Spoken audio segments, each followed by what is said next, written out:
دوستو 8 سال کے ایک بچے کی ماں کا انتقال ہو جاتا ہے۔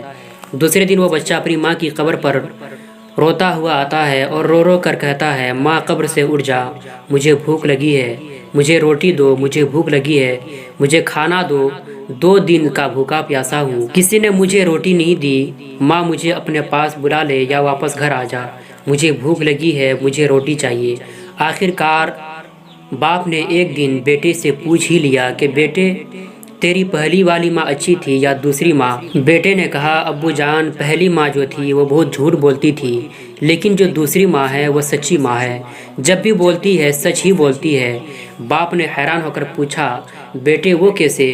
تو اس لڑکے نے جواب دیا، ابو جان جو پہلی ماں تھی وہ جھوٹ بولتی تھی، اس لیے کہ جب میں کام نہیں کرتا تھا وہ کہتی تھی کہ بیٹے اگر کام نہیں کرو گے تو میں تمہیں کھانا نہیں دوں گی، لیکن شام کو اس وقت تک وہ کھانا اپنے منہ میں نہیں ڈالتی جب تک وہ اپنے ہاتھ سے مجھے کھانا نہیں کھلا لیتی۔ لیکن ابو جان یہ جو دوسری ماں ہے نا، یہ سچی ماں ہے، جیسا کہتی ہے ویسا ہی کرتی ہے۔ ایک بار اس نے کہا اگر تم کام نہیں کرو گے تو میں کھانا نہیں دوں گی۔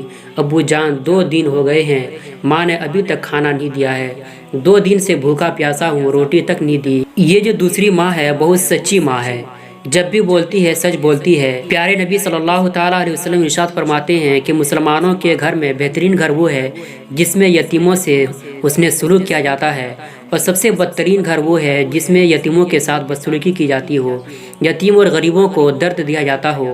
اللہ تعالیٰ کی بارگاہ میں دعا ہے اللہ تعالیٰ ہمیں صحیح راہ پر چلائے اور یتیموں اور غریبوں سے محبت کی توفیق عطا فرمائے۔